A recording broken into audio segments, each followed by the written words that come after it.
Lorsque j'éructe ou que j'ai des flatulences, je me fais gronder. Mais lorsque Miyazaki Chihiro, tout le monde l'applaudit. Bonjour à toutes et à tous et bienvenue dans cette nouvelle émission de Pour une poignée de review, le podcast à review thématique. Dans notre continuité draconique, alors je sais plus à combien on est, 4, 5, j'ai perdu le compte. C'est Renaud qui a choisi le film du jour. Et quel film! Poésie, aventure, contemplation, amour, philosophie et dragon. Tout un programme. Bonsoir Renaud, comment vas-tu? Salut Rémi, ça va très bien. Cool. Bon. Bonsoir Doc, comment ça va? Très bien, merci. Et salut Thierry, comment ça va? Très bien. Et salut Matou, comment ça va? Ça va. Et tu es comment? Tu es glabre ou tu es avec une moustache? Non, j'ai une vraie barbe. Mais ça, c'était une image qui est remontée depuis 2016. Donc en fait, j'ai de la barbe. Ah, c'est pour ça que tu étais plus fin? Et oui, salaud. Oui. Et je suis fin. On me mange sans faim. Je sais pas, je sais pas rebondir hein, sur les blagues comme ça. Ah, pourtant, t'as mis du bidou, hein. Oui, voilà. Ça, c'est vrai que j'ai un petit peu... Pour rebondir, hein. J'ai desserré un peu la ceinture. Bon, eh bien, ce soir, comme je le disais dans l'introduction, on est là pour parler... Oui. Ça veut dire que tu vas nous fouetter avec? Oui, toi, je te fouette quand tu veux. Ah oui, encore, vas-y. On sait que tu aimes ça. Oui. Et après, on se mord. Ce soir, on était là pour parler du voyage de Chihiro. Mais avant ça, vous le savez, c'est la méthode. C'est ce qu'on fait tout le temps. Un petit tour de table pour nos dernières geekeries. Doc, est-ce que tu aurais quelque chose à nous partager? Alors là, pour le coup, non, pas du tout. Je t'ai pris un peu au dépourvu. Oui, totalement. Non, je suis assez sous l'eau au niveau boulot et du coup, j'ai pas le temps de grand-chose, on va dire. C'est correct, tout va bien, ne t'en fais pas. Thierry, t'aurais des choses à nous partager? Si j'en ai, je les ai pas en tête sur le moment, mais donc je crois pas. Ouais, si j'ai essayé de commencer à jouer à Shadow of the Beast. Mais il est plus vieux que toi, le jeu. Un jeu de 1989. Il est plus vieux que toi. Non, je suis né en 87, patate. Oh Donc... Ça sprit. Alors, on joue. Patate frite. Pardon, désolé, je viens de comprendre, excusez-moi. Merci. Ok. Mais oui, j'étais un peu trop jeune pour y jouer à l'époque, je pense, on va dire ça. Donc c'est un jeu où on est un espèce de monstre, donc la bête, qui s'appelle Abron, et c'est un jeu en side-scrolling d'aventure, quoi. Faut taper des monstres, et voilà. Je suis pas allé bien loin parce que j'arrête pas de me faire tuer. Ah oui, mais c'est super dur à l'époque, hein. Tu sais, tu te fais toucher une fois ou deux, blâme, au revoir. Ce qui m'a donné envie de jouer à ce jeu, c'est qu'il y a une cosplayeuse que je suis, que j'apprécie beaucoup. Et dont j'ai oublié le nom, super, qui a fait un cosplay du héros du jeu, du coup du monstre, et son cosplay est magnifique, vraiment. Elle s'est basée sur parce qu'il y a eu une adaptation, il y a eu un remake sur PS4 plus tard, mais elle s'est basée vraiment sur les sprites du jeu d'origine. Donc avec une partie d'interprétation forcément parce que bon, c'est quand même vachement pixelisé, mais c'est vraiment extrêmement bien réussi et voilà, je vais retrouver son nom. Est-ce que c'est celle qui vend de l'eau de son bain? Non, elle est pas connue du tout. C'est un scandale d'ailleurs qu'elle soit si peu connue. Tellement pas connue que tu as oublié son prénom. Ouais, ça va pas l'aider à se faire connaître, ça. C'est scandaleux cette histoire. Est-ce que ça finit par un A? Non. T'aimerais retrouver ça d'ici la fin de l'épisode pour lui faire un peu de pub. En fait, je l'ai découverte parce que elle s'est fait un costume de Klingon et qu'elle est assez haut dans les recherches d'images. Tiens, je vais la retrouver comme ça d'ailleurs, ça fera gagner du temps. Pendant ce temps, est-ce que... Alors, je sais que Renaud a des choses à nous partager, mais peut-être que ça va être long. Du coup, Matou, tu aurais des choses à nous dire? Ah oui, moi j'ai récupéré des bons pour un mois d'essai gratuit comme j'aime pour un copain là, qui vit du côté du Gers. Qu'est-ce que c'est ça comme j'aime? Oh merde, il a pas de saisie. Désolé, j'ai bien compris que c'était une blague pour moi, mais désolé. Le truc, tu sais, comment ça s'appelle, de Benjamin Castaldi. Pour Non, perdre pas du du poids. tout. Et d'ailleurs, il y a eu un gros scandale actuellement. C'est l'émission là où ils vont opérer des bébés. Non, du tout, non, tu as des repas qui arrivent tout près, tu as Benjamin Castaldi qui est gros, Ah là là. et qui maintenant, il est un peu moins gros. Ah, mais ça, c'est une honte. Qu'est-ce que vous nous cassez les couilles? Arrêtez, laissez-nous tranquilles. Enfin voilà, on fait ce qu'on veut. Laissez-nous tranquilles. Laissez les patates frites de Rémi. Voilà, touchez pas mes patates cuites à la graisse de canard vegan. Thierry a retrouvé le nom de la personne Voilà, donc c'est Raven Lordes. qui a 333 likes. C'est beaucoup plus que nous, donc en fait, on lui fait pas du tout de la pub. C'est elle qui nous fait de la pub en parlant de Klingon. Ouais. Mais 333 likes pour quelqu'un qui fait des cosplays d'aussi grande qualité, moi je trouve que c'est vraiment pas du tout suffisant, quoi.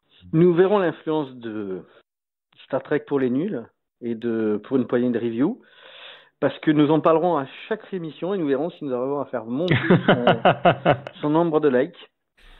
Et si elle arrive aux 1000 grâce à nous, nous l'inviterons pour parler Star Trek. C'est vraiment elle pas nous mal donnera fait. bien ça. D'ailleurs, il faudrait que j'en parle un jour avec Pauline, parce que je sais qu'elle fait... Eh ben, toi aussi, Dragor, d'ailleurs, je viens d'y penser, vous faites du cosplay, et on pourrait faire une petite émission, parler un petit peu de...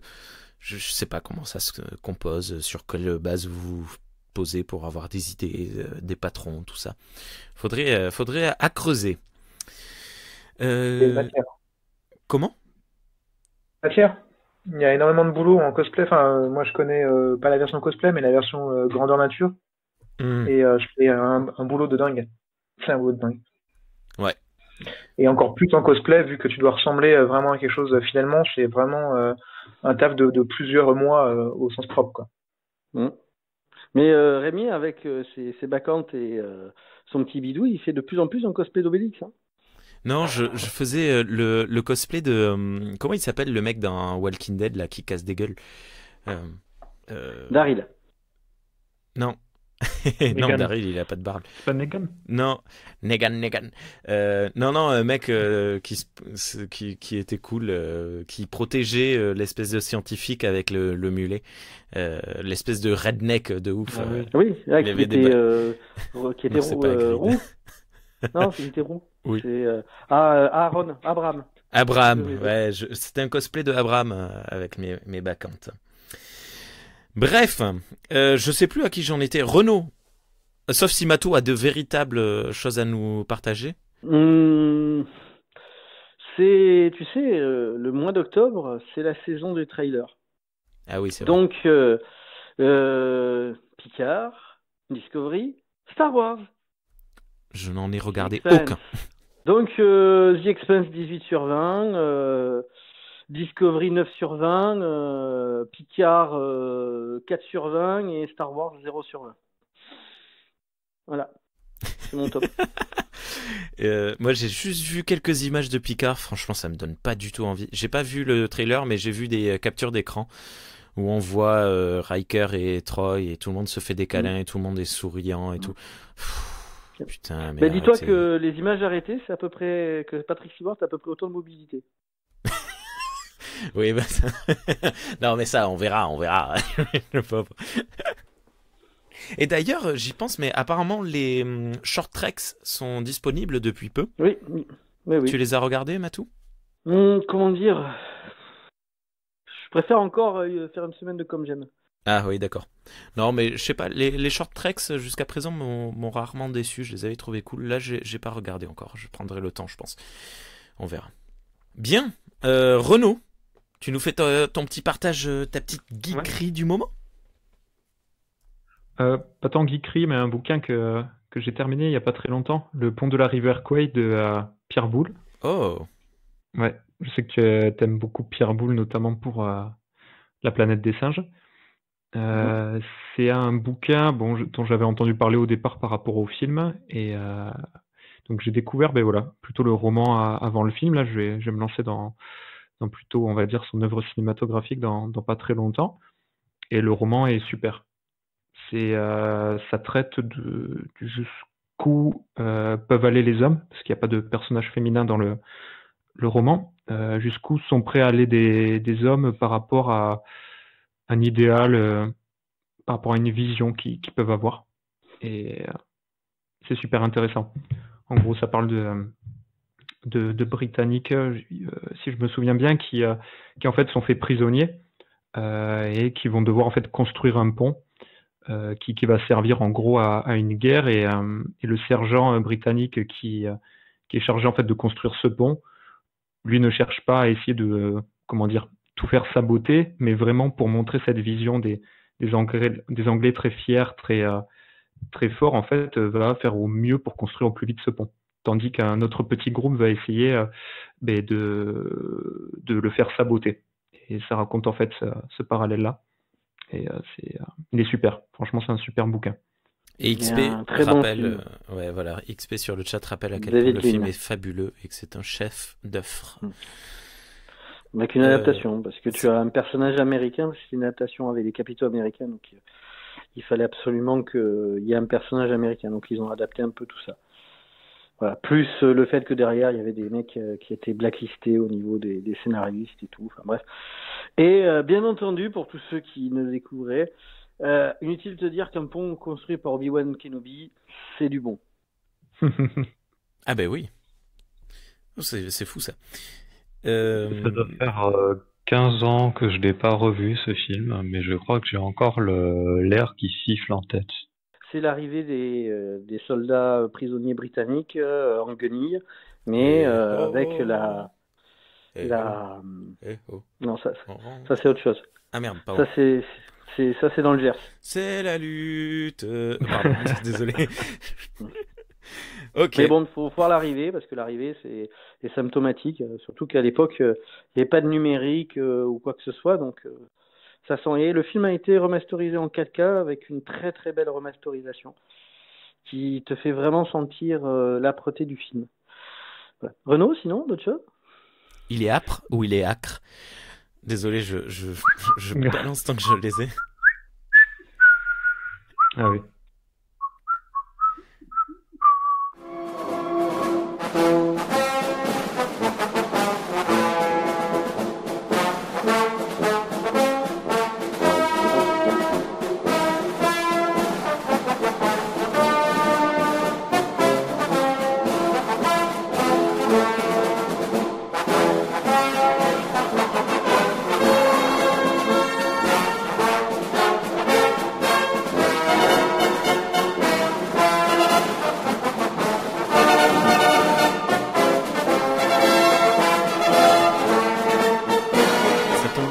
De Pierre Boulle, Renaud, parce que moi je vais en parler dans quelques semaines dans l'émission Club de lecture, puisque j'ai lu La planète de les singes. T'as d'autres choses à nous partager? Non, rapidement, vu que il est un peu tard déjà. Ça, chapitre 2, bof. Ad Astra de James Gray, très très sympa. Le côté science-fiction, c'est vrai qu'il est très secondaire. On commence un peu à avoir l'habitude que vraiment le sujet principal du film soit autre chose que plutôt à nous en mettre plein les yeux avec, on va dire, cette quête spatiale. Là, on suit vraiment un peu un voyage du héros qui va suivre un peu les traces de son père, mais essayer de justement emprunter une voie différente et son propre chemin pour éviter de reproduire les mêmes erreurs. Donc c'est de James Gray, il est vraiment bien. Et James Gray a beaucoup écrit, dans ses films, le rôle de la famille, l'identification d'une figure paternelle, toujours été très importante. Ouais, j'ai vu très peu de sa filmographie, mais j'en avais vu un, je sais plus lequel, avec un des acteurs qui avait joué dans Reservoir Dogs, un de ses premiers films. Il était très très sympa aussi. Voilà, donc voilà. Sinon, Rémi est parti, donc je le remplace. Non. Vas-y, Rémi. Non, vas-y, Matou, dis ce que tu as à dire. Non, du tout. C'est-à-dire que James Gray, c'est la même thématique déclinée de manière différente. Avec chaque fois, il prend un genre, tu vois, pour le traiter avec son questionnement sur la famille. Oui, je fais court ce soir. Little Odessa, son premier film, ouais. Désolé, j'étais sur le chat.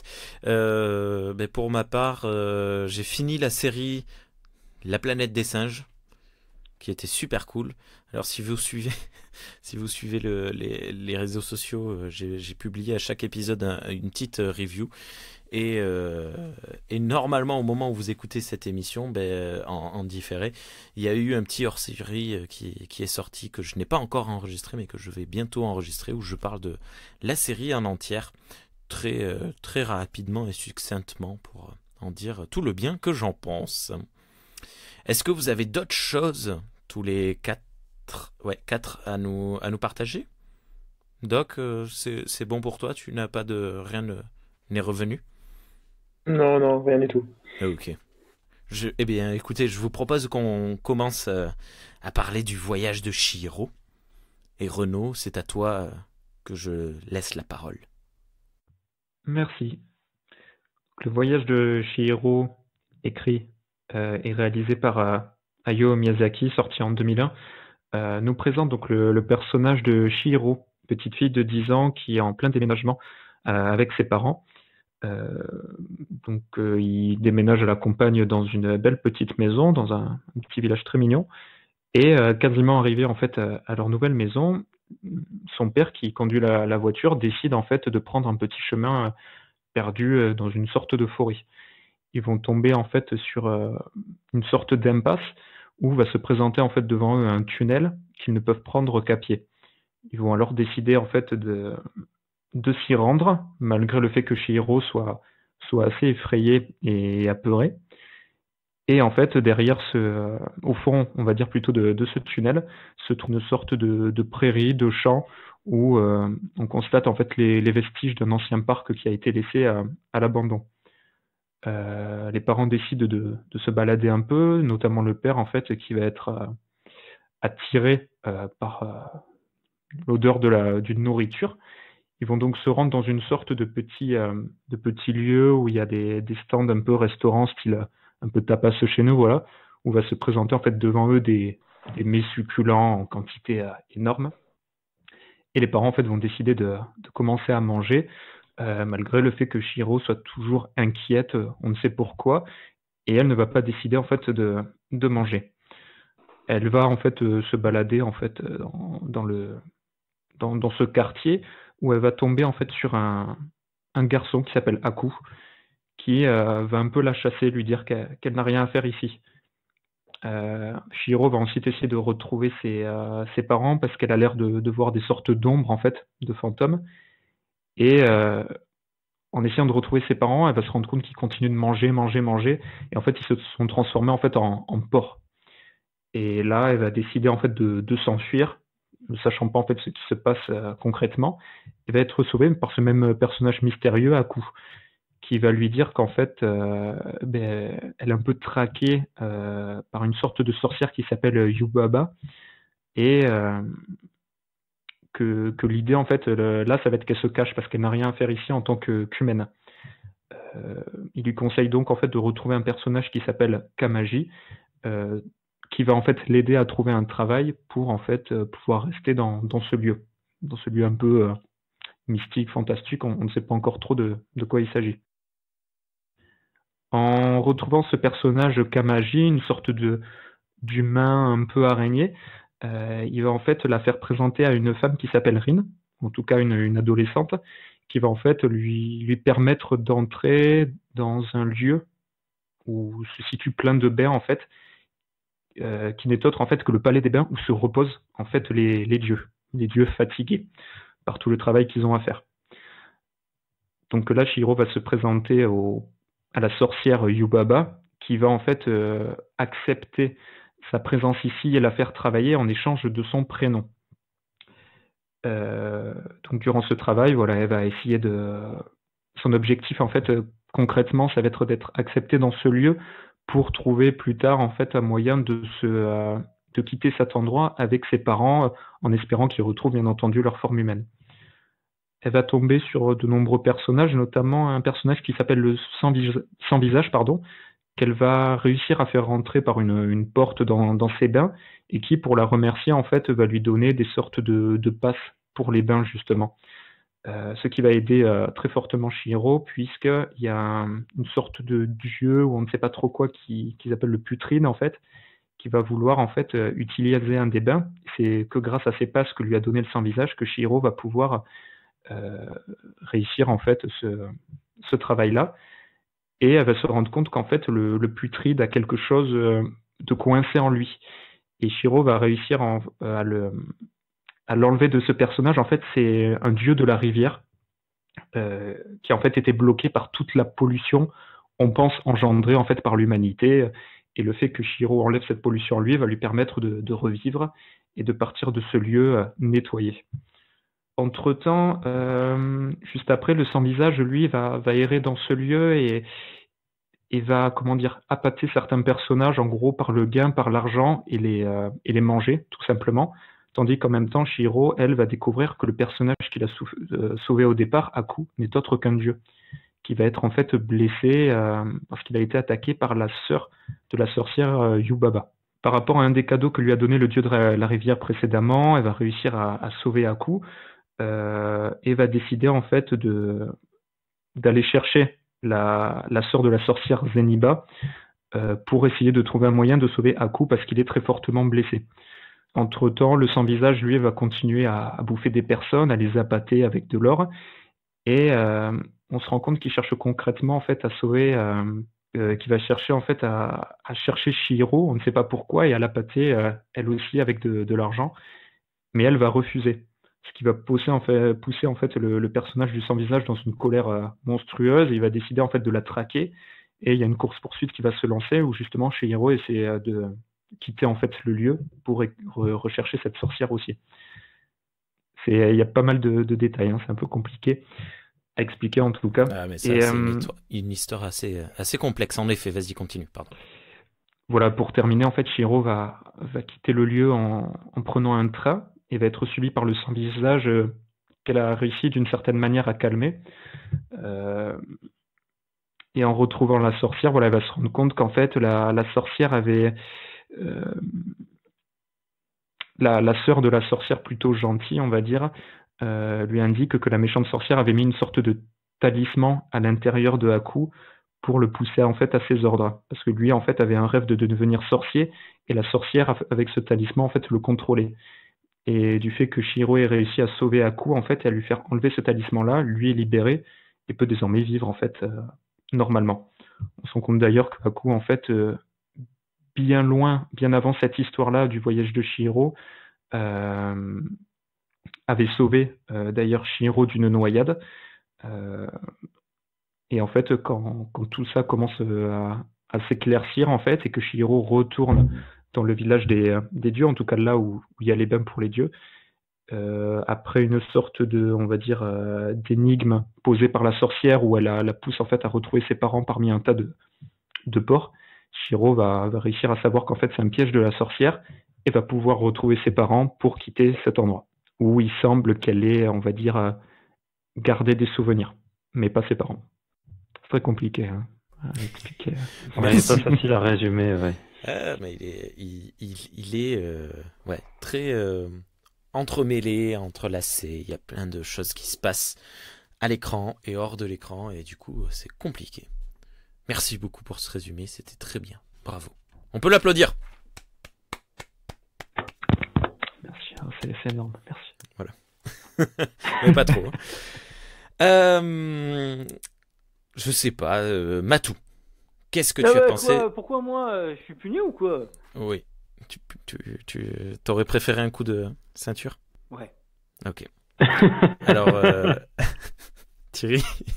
Non, allez, Matou, dis-nous tout. Qu'est-ce que tu as pensé de cet épisode? De ce film, pardon. Le problème, c'est que le voyage de Chihiro, c'est une succession de symboles et d'images et de...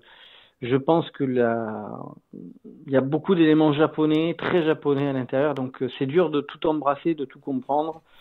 Donc ça reste assez énigmatique, cryptique. Mhm. Donc moi j'ai l'habitude dans le voyage de Chihiro d'essayer de prendre entre guillemets chaque scène, un peu indépendamment des autres et de me laisser porter. J'ai du mal quand on essaye d'avoir une vision globale et absolue dans tous les détails, que si on se reculait pour voir la trame, moi j'ai trop de trous, il y a des choses que j'arrive pas vraiment à poser. Donc je préfère suivre, me laisser porter par le flot comme par une rivière. Et pour moi ça fonctionne assez bien, tant le film est assez rythmé, riche, on va dire engageant. Voilà.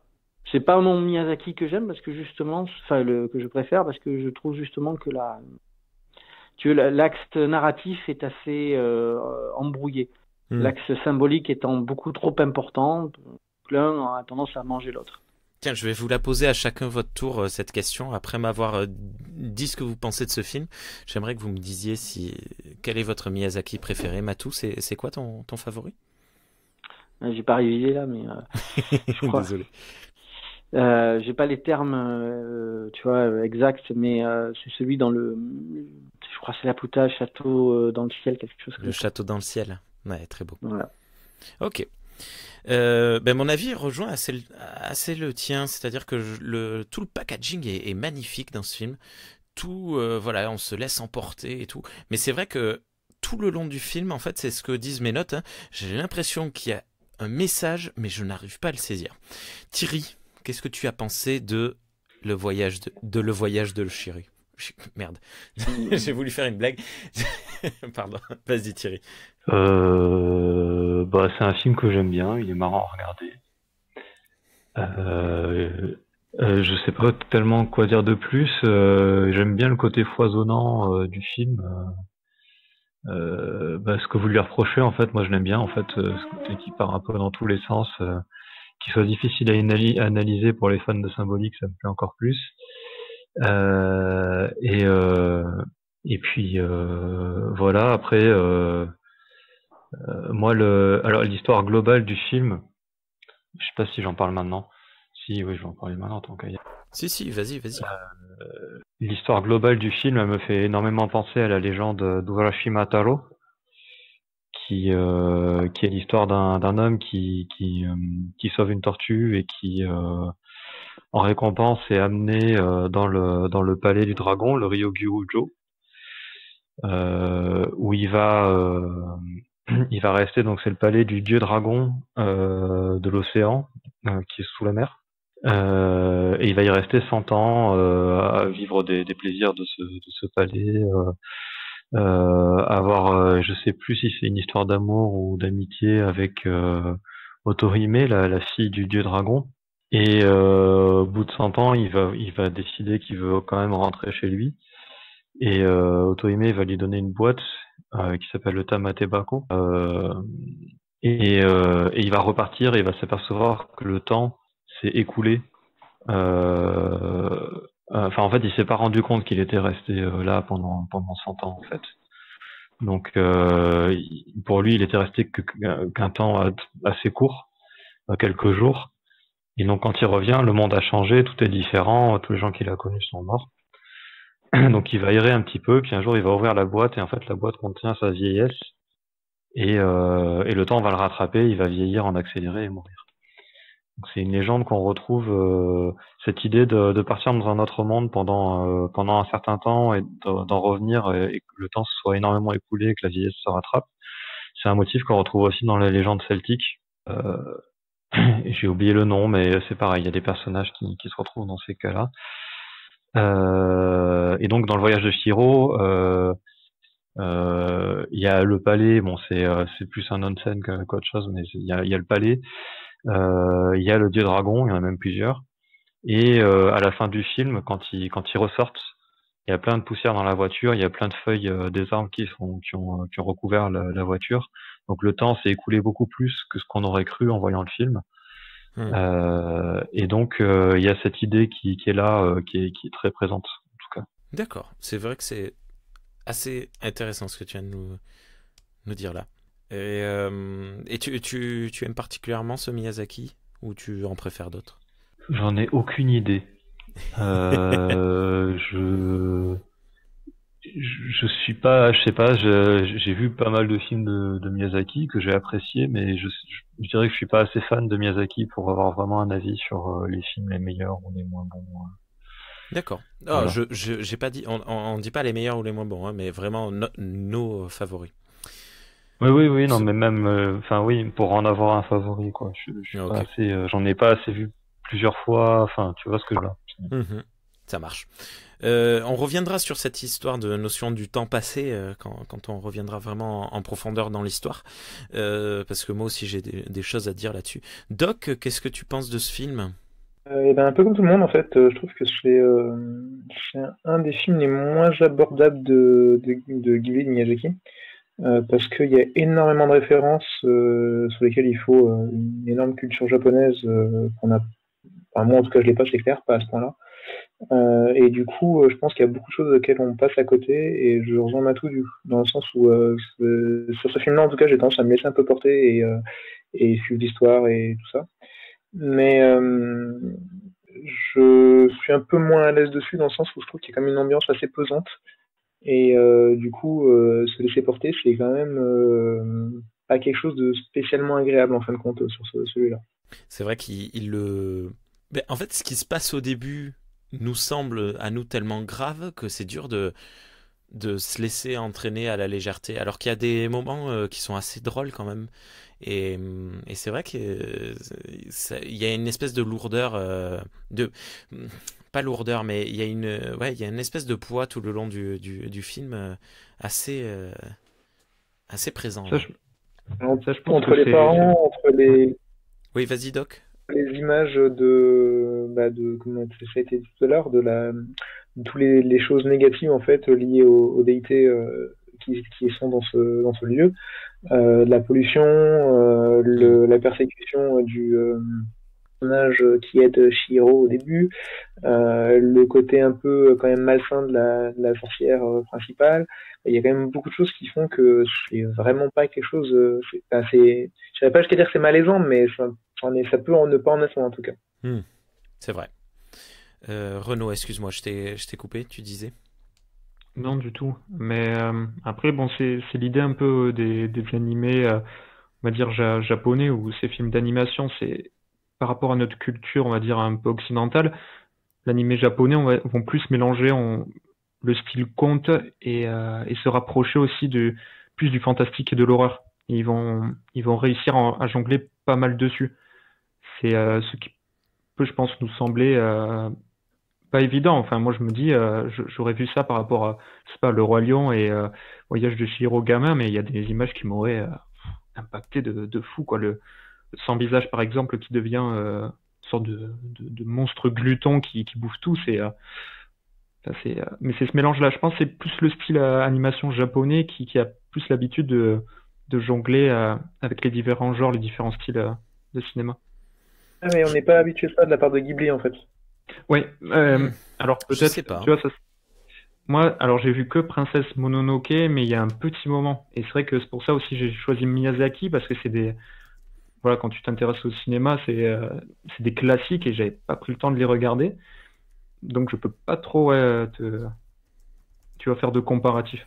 Moi, Miyazaki, je crois pas les avoir tous vus, mais presque. Et en tout cas, c'est pas le sentiment que j'en ai. Je trouve que c'est en général quand même un peu plus léger que ça, quoi. Ben d'ailleurs, justement, c'est quoi ton favori? Alors moi, j'ai toujours du mal à me départager entre le classique Totoro, qui est cher à mon cœur pour plus d'une raison, et Pompoko, qui est en général très peu connu, mais qui m'a beaucoup fait rire. Totoro, j'ai aucun souvenir. Enfin, je l'ai vu plusieurs fois et j'arrive pas du tout. Ça marche pas sur moi. Enfin bref. Renaud, alors si j'ai bien compris, Renaud, c'était ton tout premier visionnage. Ouais, le tout premier. Alors, Je heureux? Tu Très fumes satisfait. souvent? Tu fumes? J'adore quand ça dure longtemps. Ouais.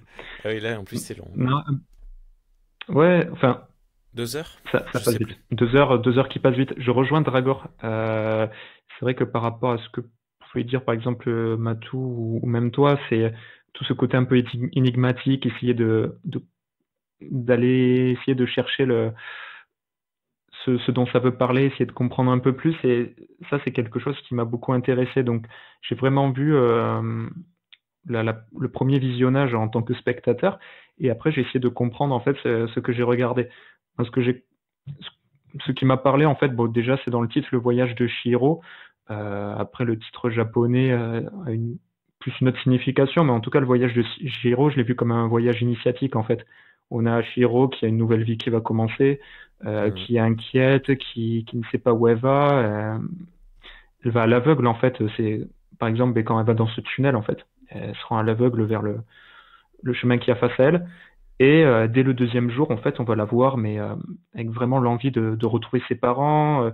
Elle va être plutôt dans l'affirmation, prendre des décisions, affronter frontalement aussi ses adversaires. Alors ça, c'est vraiment ma vision, mais par exemple, quand elle prend l'escalier au tout départ et qu'elle chute et qu'elle va tomber et qu'elle a peur de cette descente, dès le lendemain, en fait, elle va monter l'escalier en courant sans avoir peur, sans avoir le vertige. Et c'est cette évolution du personnage que j'ai beaucoup aimé. Et après, bon, ça c'est le côté japonais, c'est tout ce lien qu'ils ont en fait avec l'environnement. Le fait d'être très attaché en fait à leur culture, à des traditions. Là, je l'ai un peu détaillé tout à l'heure quand je parlais du dieu le dieu putride un peu, où en fait Chihiro lui a enlevé toute la pollution. Donc elle-même, elle lutte voilà, contre la pollution pour défendre son environnement. Et ça, c'était une symbolique que j'ai trouvé très fort et qui m'a beaucoup parlé dans ce film-là. Ouais. Et je ne sais pas si c'est pas le cas par contre sur les autres films de Miyazaki ou pas. J'adore t'écouter te parler de symbolique. T'es hyper doué. Ben justement, les autres films de Miyazaki, t'en as vu quelques-uns? Ben, juste Mononoke, mais il y a... Je devais avoir peut-être 16 piges, j'ai pas trop de souvenirs. À part un moment, elle tire avec un arc et je crois qu'elle démembre un mec, mais... Ouais, elle coupe deux bras, un type, c'était une image. Ouais, alors, Princesse Mononoke, moi, c'est mon Miyazaki favori. Et je l'ai vu au cinéma, j'avais une dizaine d'années, je crois. Je l'ai vu au cinéma quand il est sorti, quoi. Et c'est après être sorti qu'on nous a dit qu'il était interdit aux moins de 16 ans, qu'on avait pu avoir de la chance de le voir. Mais j'ai toujours gardé cette image-là Alors, c'est pas elle, c'est le mec qui... Je sais plus comment il s'appelle. Qui, au moment de tirer, il a sa malédiction qui lui prend le bras. Et plan, la flèche part, elle coupe les deux bras du gars. C'est incroyable. C'était une image folle. Ok, bon, maintenant qu'on a fait ce petit tour de table et qu'on sait à peu près chacun où l'on va, ben, je vous propose qu'on reprenne avec les choses plus ou moins en avançant dans le temps, de ce qui nous a plu, ce qui nous a pas plu. Est-ce qu'il y a des choses qui, au démarrage du film, vous ont choqué ou plu, ou choqué dans le bon sens? Elle n'a pas de ceinture de sécurité à l'arrière dans la voiture. Ses parents sont complètement irresponsables. La voiture de ses parents est une Audi. Et il y a un placement de produit Adidas aussi de chaussures. Voilà. Mais c'est vrai que c'est super dangereux. Peut-être qu'elle avait un filet de sécurité comme dans les années 80. Ah mais non, on le voit. Non, elle n'a pas de filet. C'est vrai, c'est très dangereux. La musique est superbe.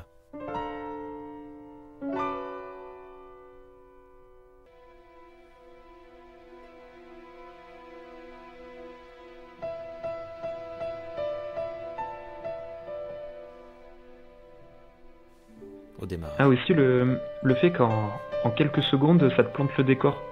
Je crois, je sais plus si c'est les parents qui parlent, mais tu sais de suite qu'il y a un déménagement, tu sais de suite que Chihiro va pas bien. Enfin t'as toute l'histoire qui est expliquée en même pas une scène quoi, en même pas 2-3 minutes. Ça plantait le décor. Oui, c'est la scène d'exposition. Exactement. Ouais.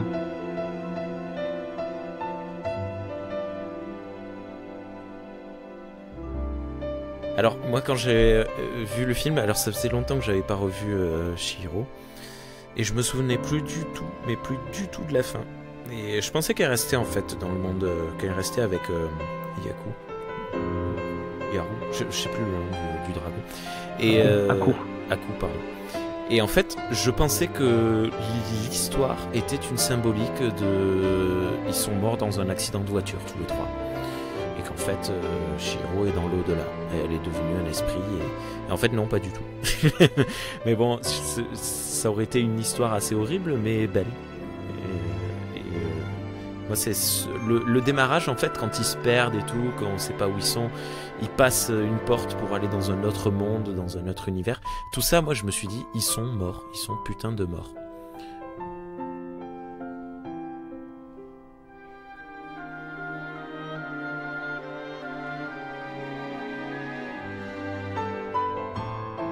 Ouais, c'est une bonne idée, mais quand tu le regardes le film à la fin quand même, tu vois que Miyazaki met en avant le chouchou, le petit bracelet qu'elle a dans les cheveux. Pour bien montrer en fait que c'est pas.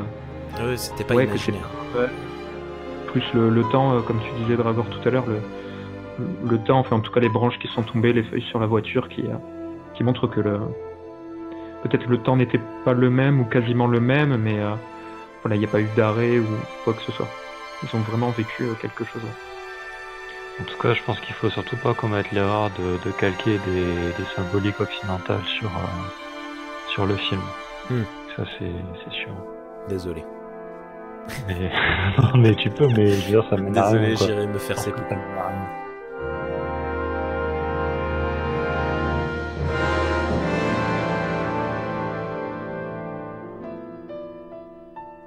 Pardon. Ah ouais, par rapport à ça, Dragor, je regardais un peu aussi sur internet ce qui se disait. Il y a quelqu'un qui le mentionnait justement dans La chambre du bébé, le fait qu'il y a un style très occidental justement. Apparemment un peu la chambre prince ou pas tellement japonaise. J'ai pas fait attention du tout durant le film, ça m'a pas marqué, mais vu que t'en parles justement, c'est intéressant. Bah écoute, en étant un occidental, j'ai pas eu l'impression de reconnaître une chambre de bébé occidentale, mais il y a du luxe, je sais pas. Ouais, je suis pas un occidental riche, mais je sais pas, le gros empilement de coussins, je sais pas, ouais, peut-être, c'est possible. Je crois sur les murs. Dans les dessins, mais j'ai pas fait attention non plus, hein. C'était indiqué 2-3 fois par des personnes, c'est pour ça ça m'a pas tilté non plus. Est-ce que vous avez remarqué lorsque au début du film, une fois qu'elle se retrouve seule, Chihiro commence à disparaître et Haku lui donne quelque chose à manger, un petit pois, je sais pas quoi, et elle réapparaît. Est-ce que vous avez vu l'image, enfin j'ai trouvé visuellement super jolie.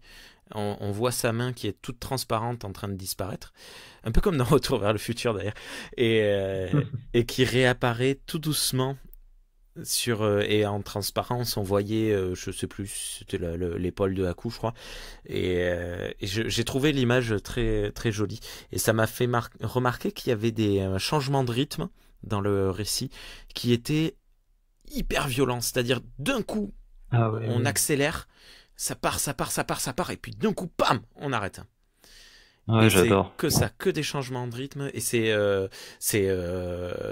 cool parce que, enfin, cool, c'est assez, quand ça accélère, c'est vraiment haletant. Rien qu'au début, le démarrage de la voiture en trombe dans la forêt avec la mère qui lui dit tu roules trop vite ou je sais plus quoi. Et moi j'étais là, mais punaise, mais ça va super vite quoi. Et c'est vrai que c'est assez surprenant. Ouais, le mélange entre le dessin et l'animation, ouais. Oui. Ça, ils l'ont travaillé, je crois. Miyazaki au départ a dessiné, puis après ils avaient une sorte de post-prod un peu où ils ont mis de l'animation derrière. Ce mélange des générations des cultures justement, hein, qu'on retrouve un peu dans le film. Ouais. Rémi, j'avais une question. Par rapport, toi, quand tu avais découvert Chihiro, t'étais plutôt jeune. Par rapport justement aux souvenirs que tu en avais, qu'est-ce qui t'avait marqué, que tu avais toujours en tête par rapport Chihiro, à la thématique? Je l'ai vu plusieurs fois. Je sais que la première fois que je l'ai vu, c'est après avoir vu Mononoke. Alors Mononoke, c'est le premier Miyazaki que j'ai vu. Et je sais plus l'ordre des films que j'ai vus, mais je sais que Chihiro, je l'ai vu juste parce que c'était Miyazaki, parce que quand il est sorti, j'avais aucune envie, ça ne m'intéressait mais pas du tout. l'affiche m'attirait pas, alors que je la trouve super classe aujourd'hui. Elle est vraiment super cool. Shiro qui est en espèce de kimono, qui est retourné qui regarde ce qu'il y a dans son dos. Enfin, je la trouve super cool. Mais à l'époque, ça m'attirait pas du tout. Et je sais que quand je l'ai vu, j'avais pris une claque et que j'avais adoré du début à la fin. Mais je saurais pas t'en dire plus. Je l'ai revu plusieurs fois. Je crois que j'avais dû le voir pas, j'allais dire de force, mais pas de force, mais au lycée, on a dû probablement aller le voir au cinéma, je crois. Et ouais, non, c'est un film que j'ai toujours aimé, hein, c'est pas. Mais c'est vrai que j'ai du mal à me souvenir de la fin. Je sais pas pourquoi, je me souvenais pas. Après, sinon, oui, dans sa symbolique, j'ai toujours le même avis. Hein, c'est je comprends pas tout. Je sais pas ce qui se passe. Peut-être parce que je suis un peu con des fois. Peut-être qu'il y a une partie de toi qui est con aussi. Mais non. En fait, tant qu'on est dans les trucs qu'on comprend pas, ouais, il y a un truc comment dire, un truc que je trouve assez marquant, mais que je sais pas s'il y a une explication ou pas, hein, mais quand elle est avec ses parents, Shiro au début du film, donc elle veut pas y aller. Elle a cette espèce de crainte et d'absence de curiosité totale, contrairement à leurs parents qui sont très curieux et qui veulent aller voir ce qui se passe, un peu aventureux. Elle reste collée à sa mère au point de limite l'empêcher de marcher. Et à partir où ses parents commencent à manger, elle s'en détache complètement. Enfin, une fois qu'elle a compris qu'ils arrêteraient pas. Et là, toute sa crainte, toute son absence de curiosité disparaît et elle commence à explorer ce qui l'entoure. Et je trouve qu'il y a une transition qui est très forte, qui est très forte à cet endroit-là. Mais voilà, j'ai pas l'explication, il y en a sûrement une, mais mais c'est vrai. Alors, moi, ça m'a marqué en tout cas au revisionnage du film. Ça m'a vraiment marqué. Parce qu'en plus, elle s'éloigne loin d'eux en fait. Elle va s'approcher du château, elle est curieuse, alors qu'avant, elle pouvait pas se détacher d'eux, quoi. Elle était vraiment collée à eux.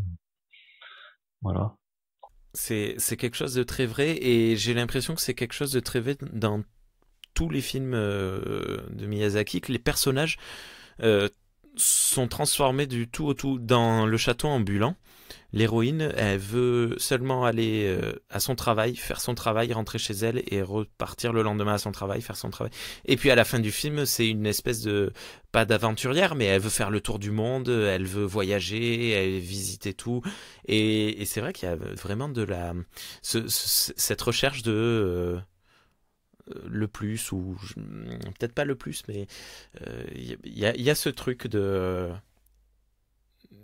là, ce qui est marquant, ce qui est marquant, c'est que le changement est radical en fait.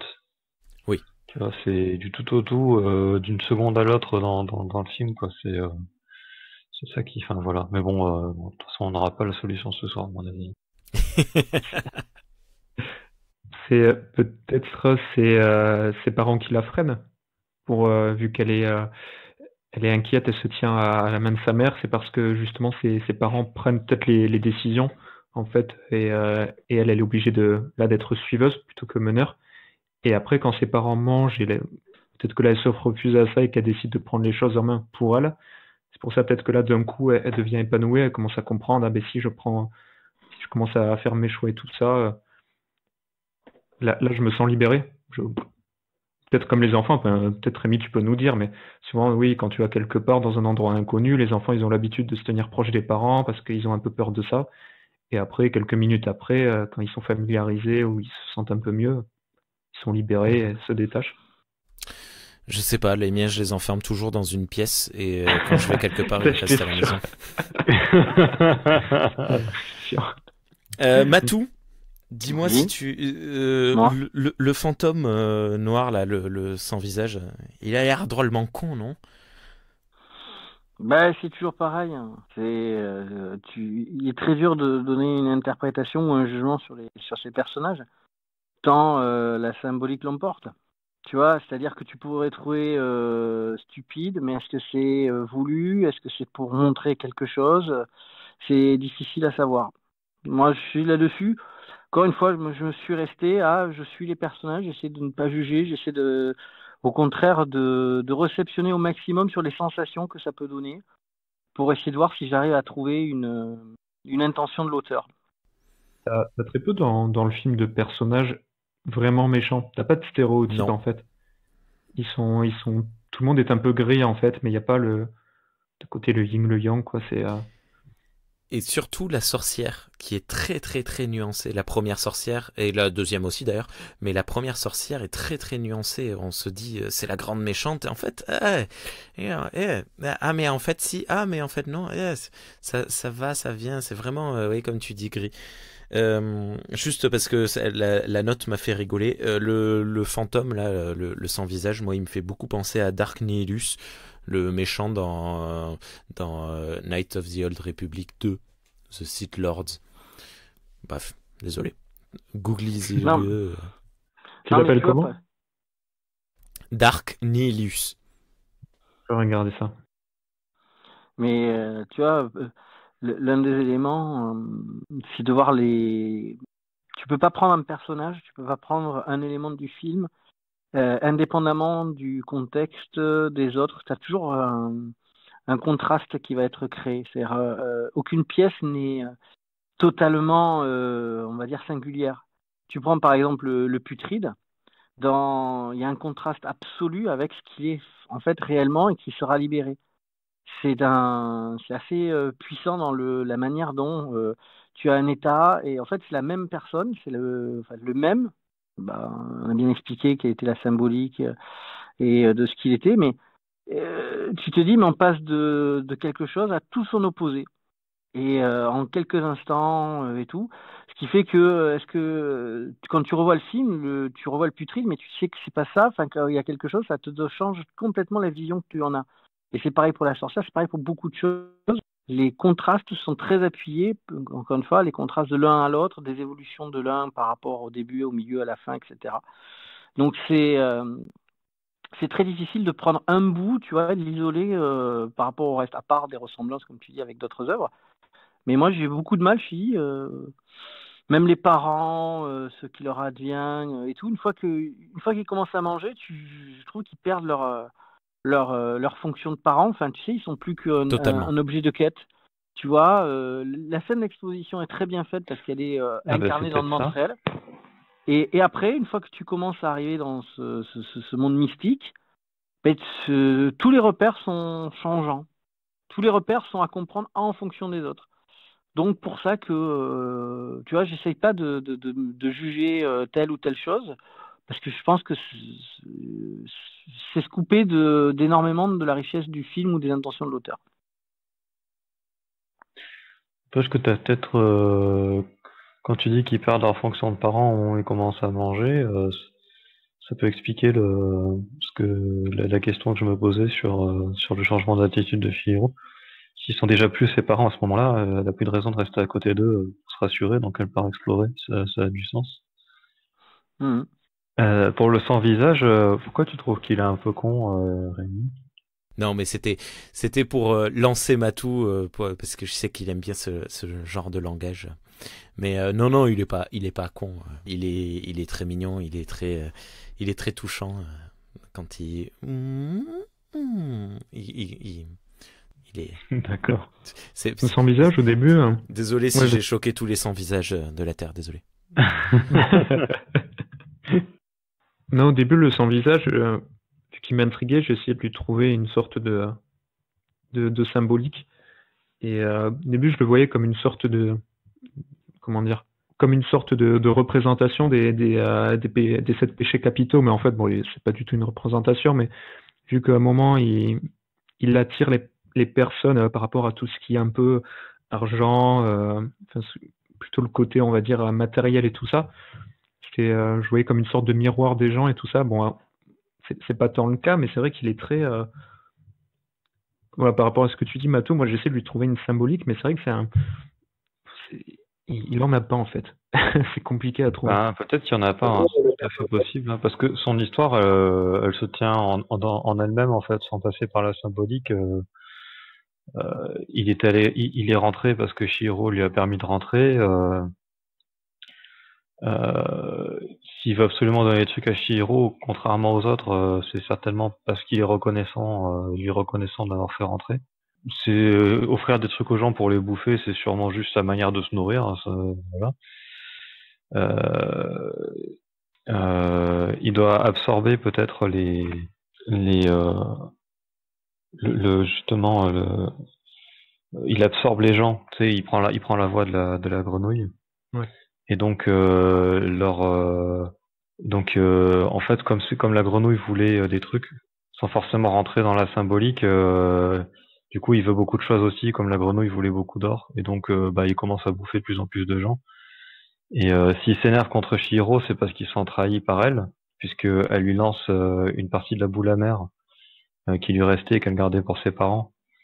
Donc du coup, il avale un truc qui est dégueulasse et qui lui donne envie de vomir. Donc il prend ça comme une trahison de Chihiro, c'est pour ça qu'il lui court après. Une fois qu'il a recraché tout le monde, il est plus influencé par les pensées des gens qu'il avait absorbés.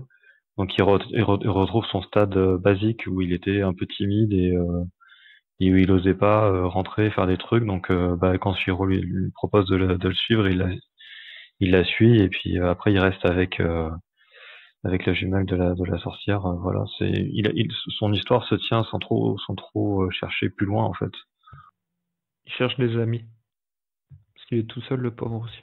Ouais, voilà. Puis du coup, il s'en trouve avec la jumelle de. Non, mais l'une des symboliques qu'il y a, c'est que, tu vois, c'est lui qui mange, mais c'est lui qui en fait est influencé. C'est-à-dire que ce que tu absorbes, on va dire, te contrôle plus que tu ne le croyais, ou du moins, il y a, comme tu dis, ça l'a amené à plus comprendre que Chihiro était amical. Tu as l'impression d'une métaphore sur les influences. Non, c'est pas ce que j'ai dit, moi. Tu as dit quoi? Non, la boule amère, il prend ça comme une trahison parce que il pensait qu'elle lui donnait un truc bon, alors que c'est un truc dégueulasse qui donne envie de vomir. Là, je pense pas que la boule amère l'influence, ou que les gens qui l'ont mangé influencent son rapport à Chihiro. Au contraire, parce que même après avoir bouffé plein de gens, il continue à vouloir être gentil avec elle. Donc, oui, mais il n'arrive pas à lire l'acte qu'elle lui donne. Il est centré sur lui.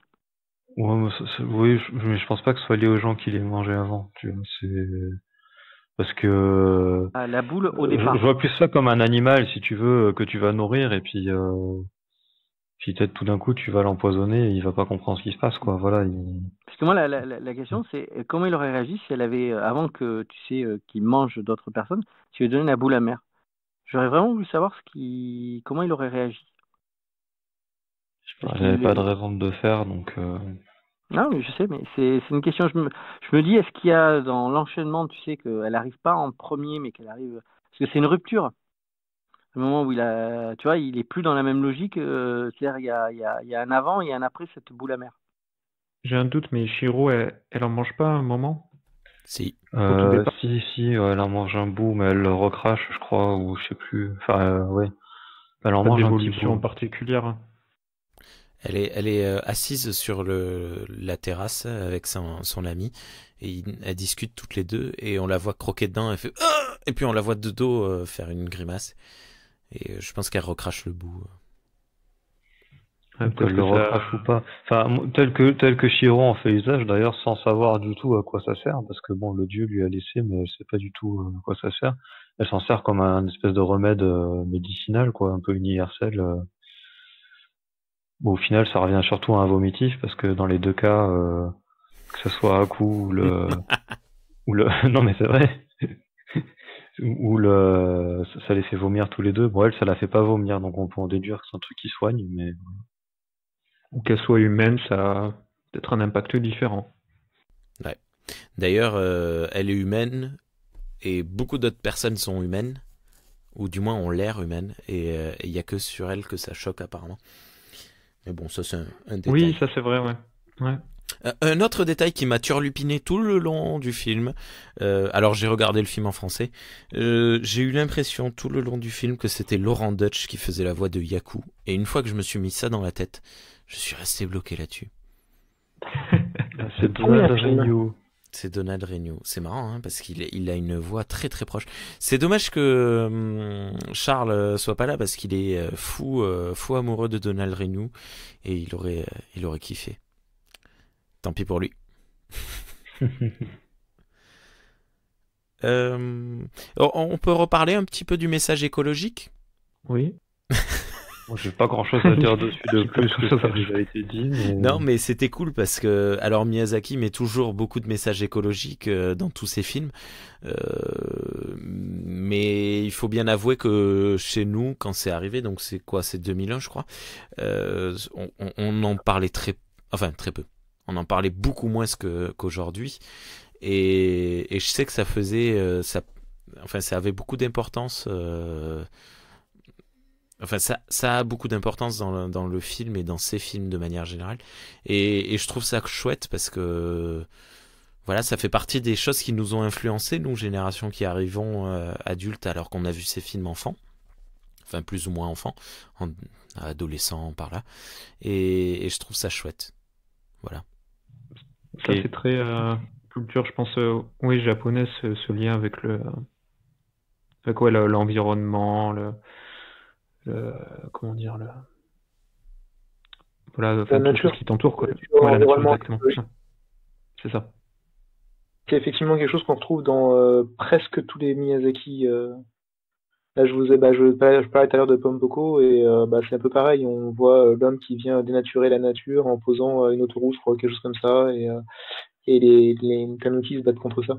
Et c'est un truc régulier. On peut regarder aussi dans le Mononoke. Le Ponyo, c'est quelque chose qui est quasiment systématique chez eux. Et c'est beau, c'est bien, c'est important.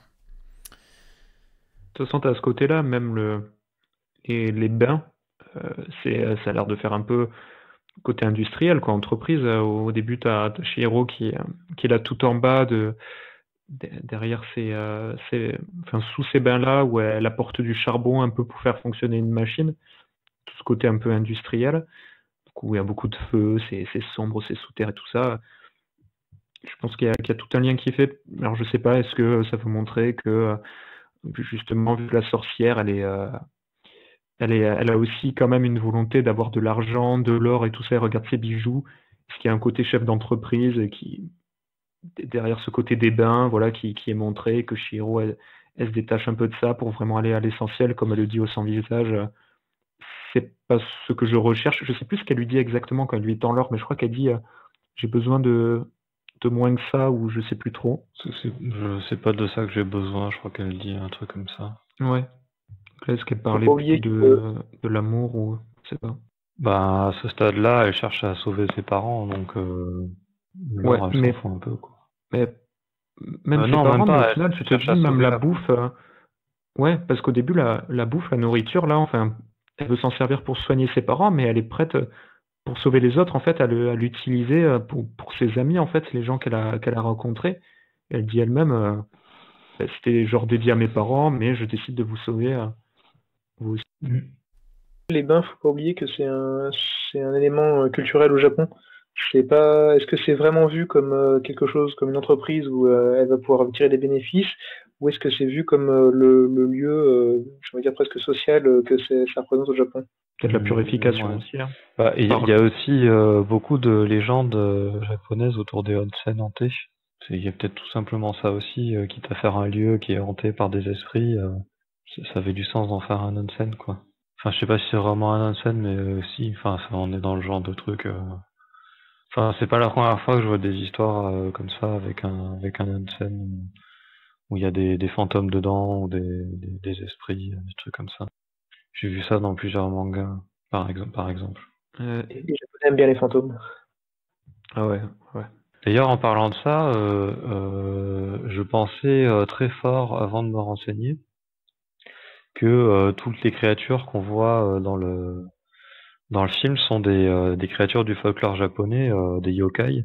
Et en fait, après m'être renseigné, il y en a qui ont certainement des grosses inspirations, qui sont fortement inspirées de yokai, mais il y en a très peu qui sont vraiment des yokai identifiés du folklore japonais, en tout cas d'après mes recherches dessus. Yokai, Il y a... c'est Dieu, c'est ça? Ou c'est... Non, yokai, c'est des esprits, Monstre. Ouais, c'est un terme un peu esprits vague. qui sont parfois positifs, parfois négatifs. Je sais pas, on pourrait comparer ça au petit peuple européen. D'ailleurs, je vous conseille très vivement Éventuellement. l'écoute C'est un du peu douteux podcast comme La comparaison. Librairie Yokai, qui à chaque épisode prend un yokai et en parle dans la culture pop japonaise. C'est tenu par 2 Français expatriés au Japon et c'est vraiment super cool comme podcast. Pardon. Un soir d'été, la pleine lune éclaire discrètement la route qui se dessine devant vous. Une rue toute simple, bien droite et sans recoin, qui vous mènera à la maison sans avoir besoin de regarder sans cesse derrière votre épaule. Et pourtant, un frisson irrépressible vous fait remuer les épaules. Il y a dans l'air ce soir un petit quelque chose de différent. Pas le temps de s'y attarder néanmoins. Il se fait tard et il vous faut vous hâter. On presse le pas pour parcourir la centaine de mètres restantes. Au bord de la route, les luminaires se suivent et se ressemblent. Les murets séparant les maisons de leur jardin sont d'un fade écœurant, mais la musique dans vos oreilles vous distrait assez pour que vous n'y prêtiez pas vraiment attention.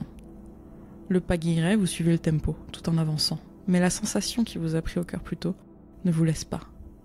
Au contraire, plus vous avancez dans cette rue qui vous paraît de plus en plus sombre, plus elle vous envahit, prenant le pas sur la musique dans vos oreilles. Une forme sombre, derrière un des poteaux, vous arrache soudain un sursaut, et vous arrête en plein élan. Ce n'est qu'une femme, qui se tient un petit peu dans l'ombre, mais vous ne l'avez pas remarqué jusqu'ici. Grand impair beige et foulard recouvrant le bas du visage, malgré la chaleur. Elle a dans sa façon de se tenir un petit quelque chose qui vous rappelle cette étrange sensation qui vous étreignait déjà. Je connais pas, mais ça pourrait m'intéresser. Il y a quand ils vont à la maison de Zeniba, là, ils sont guidés par un lampadaire qui sautille. Là. Avec Pixar, ça, c'est version animée. ça c'est un Tsukumogami. C'est un alors ça n'est pas un identifié, mais les Tsukumogami c'est des yokai objets en fait. Comme le parapluie. En fait, il y a cette idée que, oui, voilà, c'est ça, comme le parapluie, il y a la sandale aussi, qui sont très connus. Familier. Voilà, en fait, ça vient de l'idée que, lors de sa 100e année, un objet, s'il n'a pas été détruit entre-temps ou s'il n'a pas été purifié entre-temps, il devient vivant, il s'anime. Et donc voilà, et c'est pour ça qu'il y a plein de créatures du folklore japonais qui sont des objets en fait avec des yeux, des pattes. Ça vient de là. Donc voilà, ça c'est mes yokai préférés, les Tsukumogami, parce que en dehors de ceux qui sont attestés, on va dire, tu peux un peu imaginer tout ce que tu veux parce que le principe est là quoi. Donc là, on est un peu dans ce cas-là parce qu'il y a un yokai lampe. Mais c'est plus la lampe en papier suspendue voilà sur le bord quoi. Plus voilà, c'est pas le lampadaire quoi. Donc bon, voilà. Les 3 têtes, j'étais persuadé que c'était un yokai, mais j'ai rien trouvé d'approchant.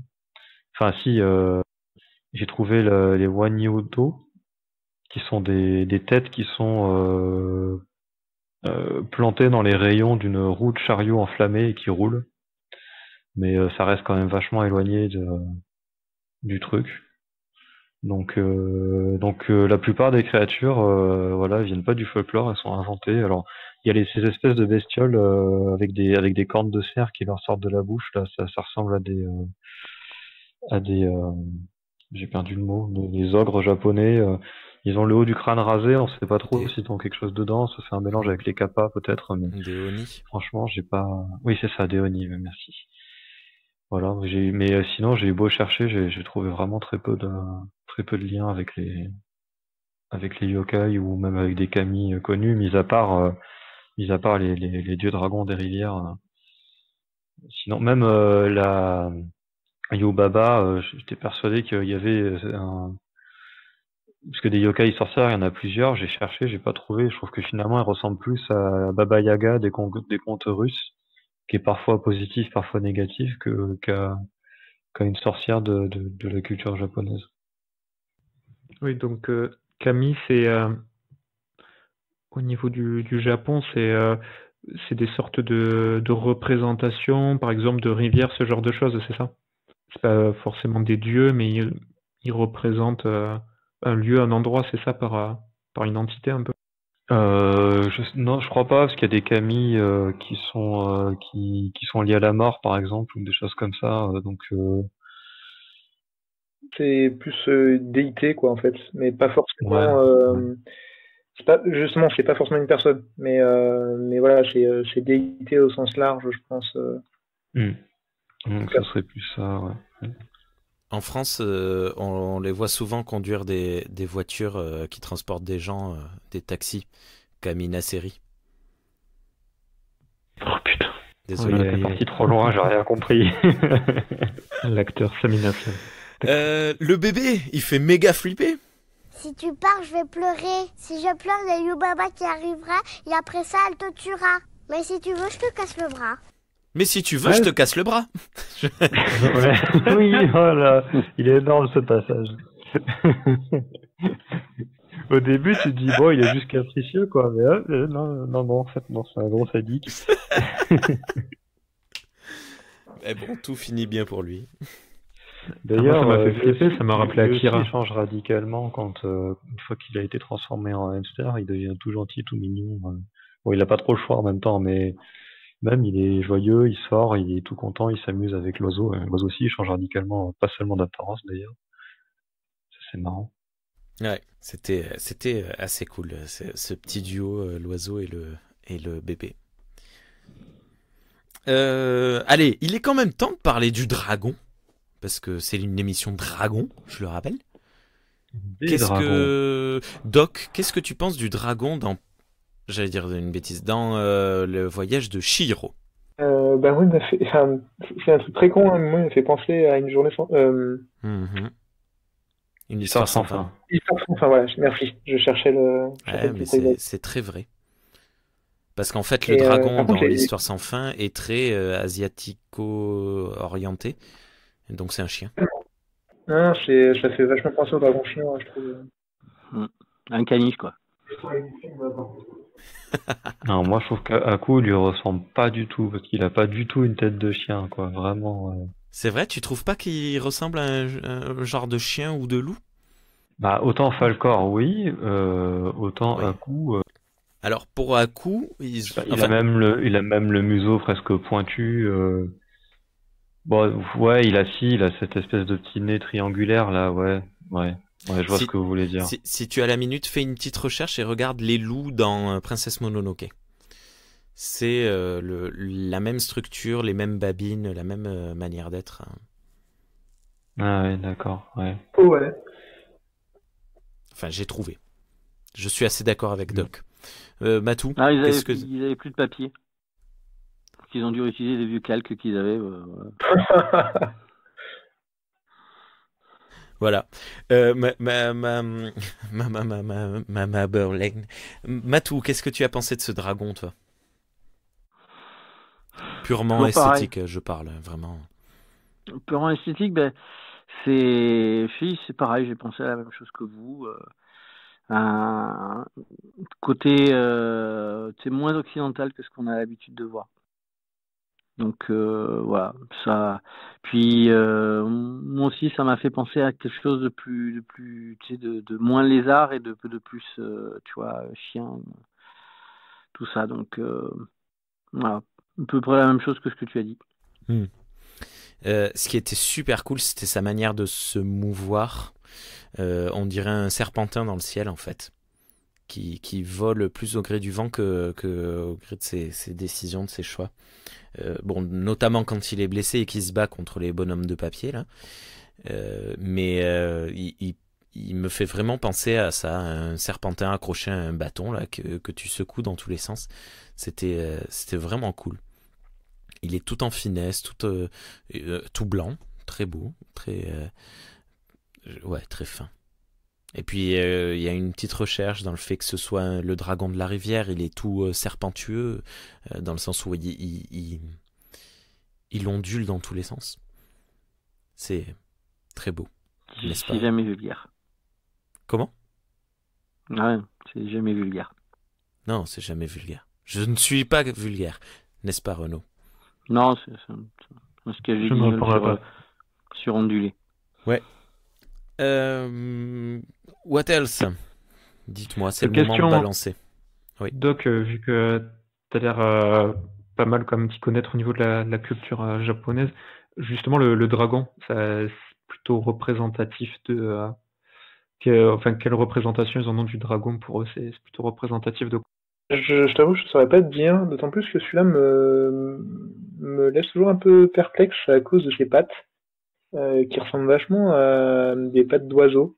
Et du coup, c'est pas dans les représentations que j'ai l'habitude de voir, et du coup, je sais pas trop ce que c'est en fait. Je sais pas comment l'interpréter ce truc-là. Pas y faire un lien avec la rivière ou avec des choses comme ça, donc je sais pas du tout ce que c'est en fin de compte. Ah, ça me surprend ce que tu dis, parce que dans mon imaginaire, les dragons japonais, ils ont des cerfs dans les estampes et tout. Ouais, Non? mais enfin attends, je vais te regarde les images, je vais t'en poster une sur le chat. Je trouve c'est pas justement, c'est plus des pattes que des cerfs. Ah d'accord, ok, j'avais compris le contraire. Ok, d'accord. Ouais. Moi, j'ai personnellement été un petit peu déçu. Alors, bon, ça se comprend avec ce que vous disiez, mais j'étais un petit peu déçu par cette fin qui retourne en fait au statu quo. Bon, Chihiro a énormément changé entre le début et la fin. Bien que, on n'a peut-être pas assez appuyé sur ce qu'elle était avant de commencer à changer, mais bon, ça c'est vraiment du goût personnel. En fait, j'aime pas trop quand on finit. Alors, en l'occurrence, c'était pas un rêve, on l'a déjà expliqué, vu qu'il y a eu quand même des modifications. Il y a le fameux chichi dans les cheveux, le temps qui a passé sur la voiture avec la poussière qui s'est accumulée et les branches qui sont tombées. Mais j'ai toujours du mal avec ces fins un peu en demi-teinte où on sait pas, on doit plus ou moins choisir, on nous dit pas clairement, on prend pas une position claire et moi j'ai du mal j'aime pas trop ces retours à bon ben voilà, c'est fini, on retourne à la vie normale. Miyazaki l'a expliqué par rapport à la vision du film. Lui, par rapport à l'histoire, en gros, pour lui, la fin se déroulait apparemment dans le train. C'est-à-dire ce voyage un peu dans le train. Pour lui, c'était une sorte de fin qui convenait au film. Et c'est pour ça, mais t'es pas le seul, moi aussi, ça m'a un peu, pas forcément perturbé, mais je trouve un peu particulier la fin, ouais. Mais alors, c'était terminé, mais après, d'après lui, de ce que j'ai pu en lire sur le net et d'interviews qu'il avait données, pour lui, la vraie fin, c'était plutôt dans le train, voilà. Parce qu'en fait, Chihiro, quand elle part faire ce voyage pour aller voir l'autre sorcière, en fait, il se passe pas vraiment grand-chose. Parce que son copain à coup, en fait, il va arriver, il est déjà libéré. Elle va pas forcément aller trouver des réponses auprès de la sorcière. Elle va aller après affronter l'autre, Yubaba, en allant sauver ses parents. Mais on sent qu'il y a quelque chose, il y a toute une... Ouais, il y a tout un questionnement sur ce voyage, des personnages qu'il y a, le contrôleur qu'on voit pas aussi. Le contrôleur qu'on voit pas, c'est vrai. Je Ah sais ouais, mais pas. ça m'a marqué. Thierry, tu t'en penses quoi, toi, de cette fin? Ça t'a pas... On m'a pas choqué du tout, non. Je sais bah, que ouais, il lui arrive une aventure fantastique, elle repart, le temps s'est écoulé, voilà, ça me choque pas, non. Mais tu disais une fin qui finit pas vraiment, si, elle finit complètement même. Je sais pas, non. C'est pas que ça finit pas, mais c'est que j'aurais préféré qu'elle reste qu'elle reste dans le train, qu'on sache pas si elle est morte, si elle est en train de rêver, si c'est juste une imagination. C'est pas grave ça. Mais le fait qu'elle revienne et que il y a un retour au statu quo. Ça me fait penser à ces épisodes dans les séries où il y a tout qui est chamboulé du tout au tout et à la fin de l'épisode non, on revient à la normale. Et ça j'aime pas, ça m'agace. D'accord. C'est un peu je trouve ça pas spécialement courant dans les Miyazaki en général justement.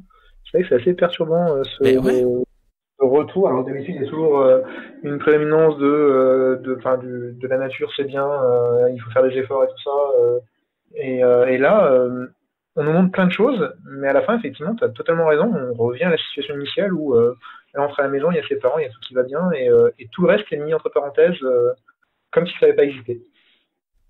Ben, moi, je suis pas d'accord, parce que justement, il y a ce truc, alors c'est sûr que c'est discret, mais le temps s'est écoulé, la voiture est pleine de poussière, et elle est recouverte de branchages, on sait pas combien de temps s'est écoulé, il s'est passé quelque chose entre-temps.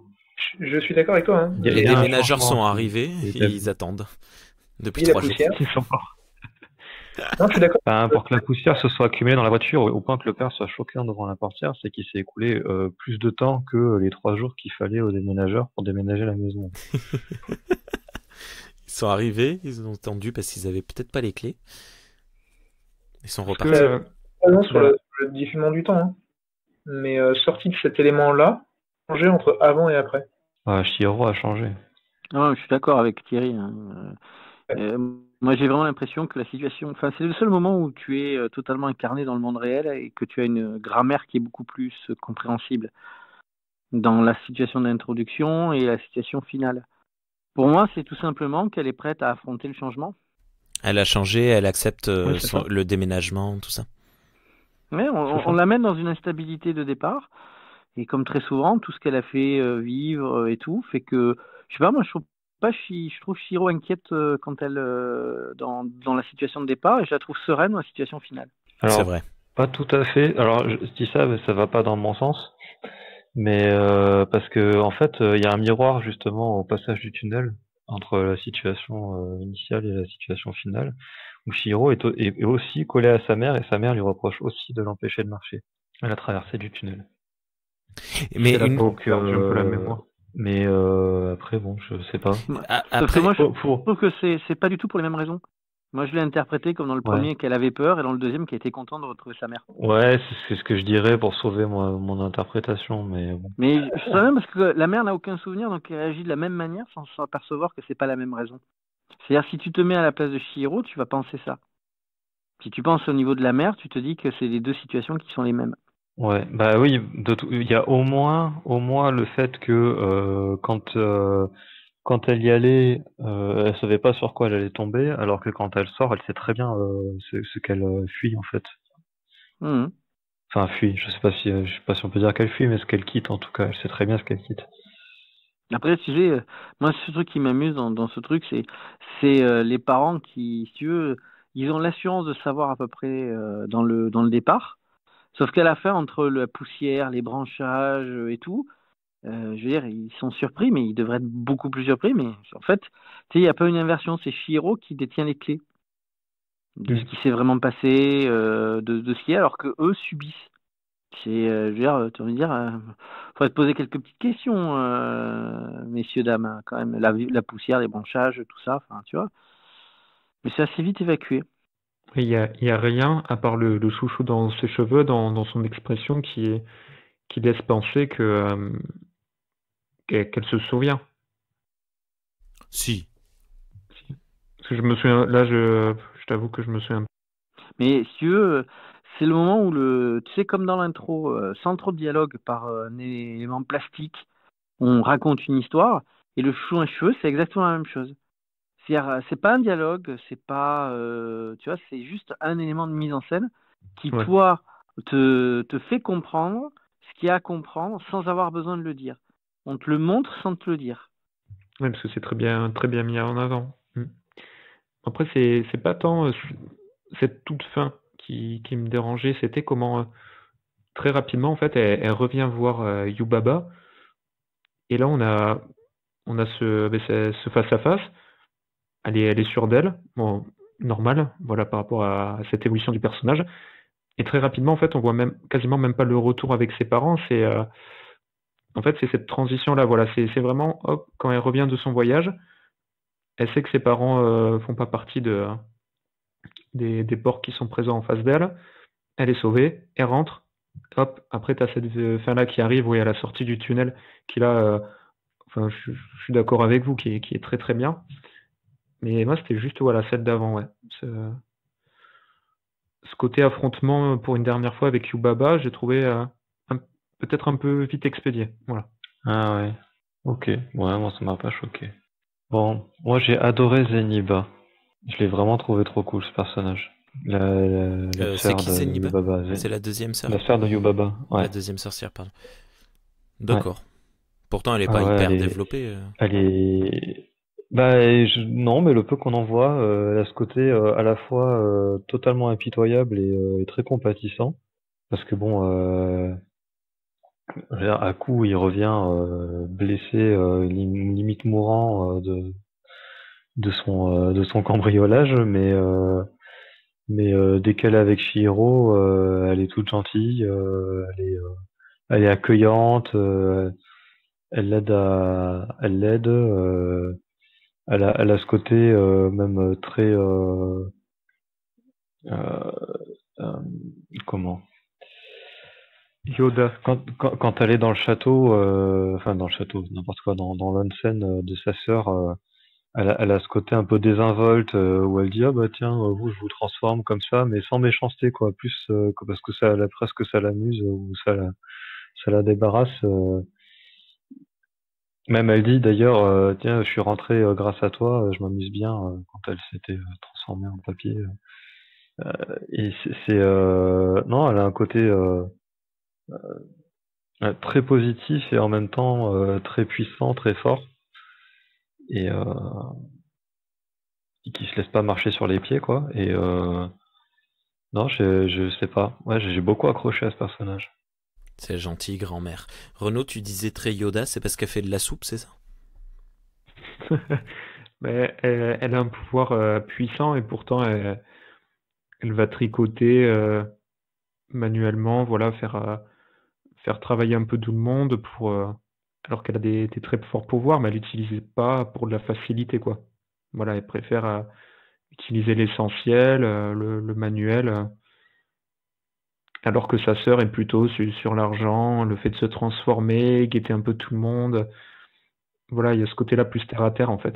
Et on dirait un peu dans les enfin les premiers films Star Wars, donc l'épisode 5 notamment, où Yoda fait très vieillot, il montre pas ses pouvoirs, il se moque un peu de Luke justement en ne lui donnant pas sa vraie identité. Voilà, il y a ce parallèle-là. Voilà. Ça me faisait penser à Yoda. J'ai placé ma référence à Star Wars, pourquoi il pas. fallait que je le fasse. Il nous faut maintenant une référence à Dragon Ball et un tacle à Star Trek. Ah bah Yubaba, elle fait un kamehameha sur son visage. Hein. Ah oui, c'est vrai. J'ai beaucoup rigolé au passage justement avec Yubaba où quand elle se rend compte que son fils en fait c'est les trois têtes qui ont été transformées dans l'apparence du bébé et que au moment où elle s'en rend compte il y a la pile de pépites d'or qu'elle avait ramassées du sans visage qui fond en même temps et qui se noircit. J'ai trouvé ça très rigolo. Puis t'as les trois têtes qui essayent de partir discrètement, mais qui n'arrivent pas du tout. Qui ont quasiment pas d'expression, ils sont là genre on n'est pas grillé. Je les aime beaucoup ces trois têtes là. C'est un truc que ça me. Ouais, ils sont géniaux. Ça m'a beaucoup plu. Je me rappelle plus exactement, mais ça me fait beaucoup penser à des dans le film Labyrinthe des années 80 avec les marionnettes, le roi des gobelins, tout ça là. Et il me semble qu'il y a trois têtes comme ça à un moment donné aussi. Moi, je pense qu'il n'y a rien à voir entre les deux. Oui, mais il y a. Alors, je l'ai vu il y a 2 mois. Je sais plus le souvenir, mais c'est vrai qu'il y a un truc. Ah, j'y avais pas pensé. Moi, les têtes, elles me font penser à Guan Yu, un des héros de la légende des Trois Royaumes, une légende chinoise basée sur des faits réels. Dans le jeu Dynasty Warriors. Si vous tapez Dynasty Warriors Guan Yu, vous avez la tête en verte de ce type. Et voilà. Enfin bref. Ça m'a fait beaucoup rire. Guan Yu, je pense que c'est justement une référence au Guan Yu Do dont je parlais tout à l'heure, non? Le yokai qui a une tête dans une roue enflammée. Ah, je sais pas. Vu que je l'ai jamais vu ce yokai, là je sais pas. Désolé. C'était le côté moustache. C'est une Non, tête c'est pas barbue Guan Yu, aussi, c'est Zhang Ah ouais. Fei. C'est pas Guan Yu, c'est Zhang Fei. Je suis désolé. Zhang Fei. Ah si oui, je dis pas- donc du coup, aucun long, aucun. Oui, c'est Zhang Fei, c'est ça. Zhang Fei, F-E-Y. Ok, ouais, c'était lui dont auquel il me fait penser, pas du tout à Guan Yu, désolé. Ah oui, d'accord, oui, non, mais oui, il a la tête sur les épaules, celui-là. Oui, oui. Mais c'est pas, c'est juste qu'il est barbu, quoi. Ok, d'accord. Parce que je connais pas du tout Dynasty Warrior. Donc, Il y a aussi le personnage quand ils vont voir la sorcière dans l'ascenseur, là, le gros monstre, là, un peu. Je sais pas si vous visualisez lequel ouais, c'est, mais qui est assez, assez fun aussi. avec ces espèces de deux trompes un peu coniques. Voilà. Ouais. Alors, je me demandais pas du tout pourquoi, mais il m'a fait penser aux touristes qu'on voit sur la plage dans le sud de la France en été. J'ai pas d'explication, hein, je sais pas.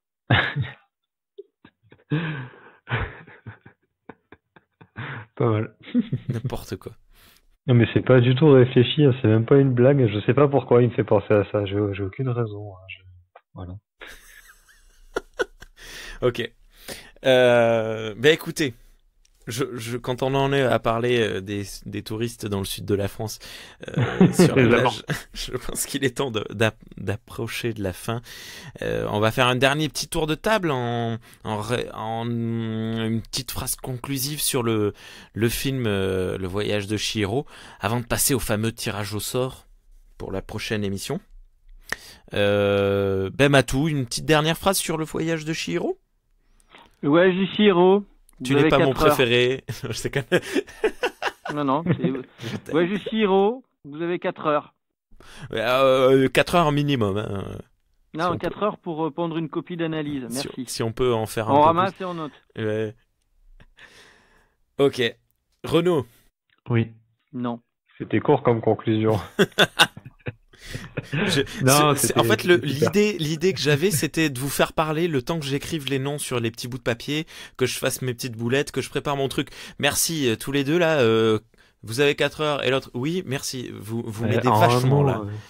En un mot, c'est chaud. J'ai pas dit en un mot, j'ai dit une phrase. Une phrase. Alors. Moi j'ai fait une phrase, hein. Voilà. Je m'en fous, j'écris. Hein. Allez, tant pis, il y aura un gros blanc. Mais je sais pas, demande à quelqu'un d'autre. Alors, non, mais dis-nous, Renaud, oui, ça veut rien dire. Oui, c'est très bien, c'est vaste, c'est tout un univers, c'est un très beau voyage, voilà, et ça donne envie de continuer.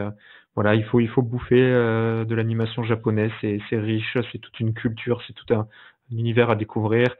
Voilà, je dédicace à mes parents, voilà, joyeux anniversaire à ma sœur, si l'émission sort pour son anniversaire, voilà, et je t'aimerais bien. Voilà.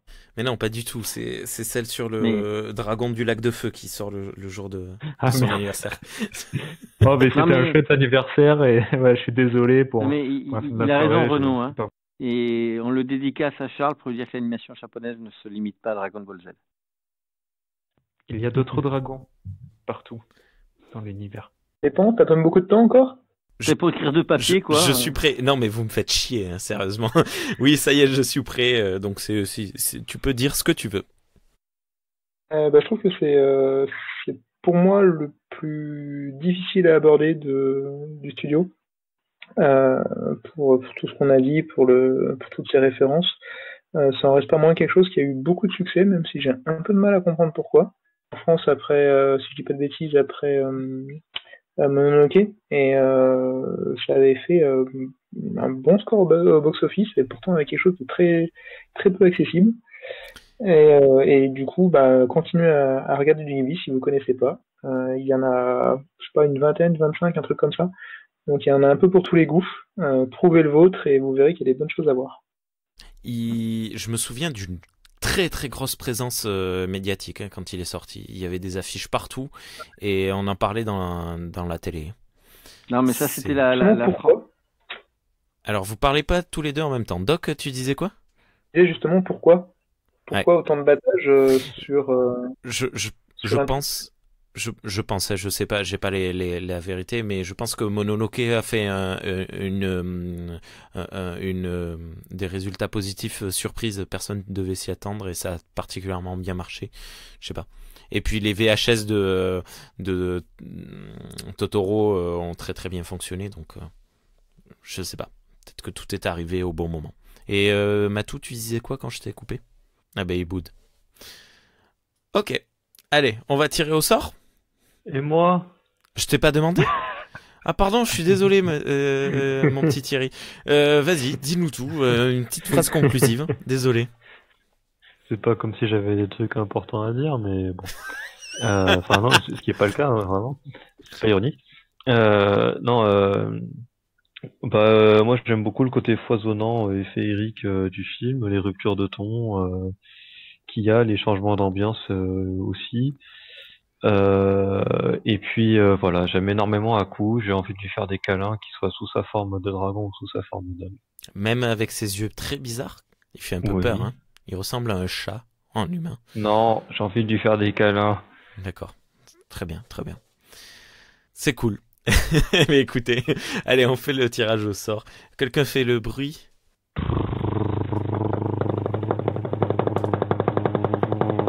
Et la prochaine personne qui va décider de quel film on regardera sera Doc.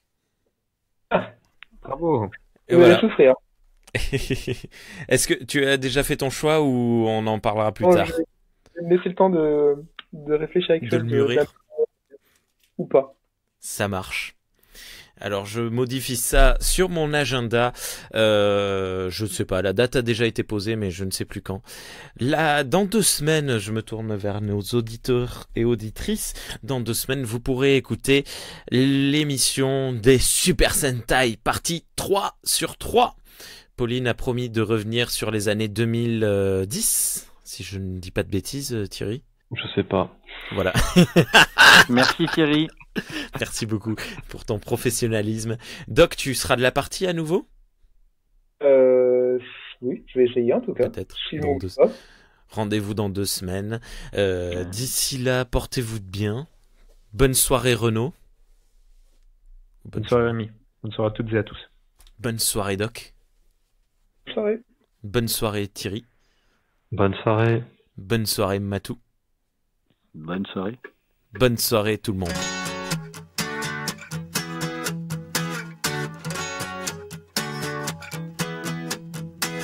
No matter which way you go, no matter which way you stay, you're out of my mind, out of my mind, out of my mind, out of my mind. I was walking with the ghost. I said, please, please don't insist. I was walking with the ghost. I said, please, please don't insist. Au revoir. Désolé, alors là, c'était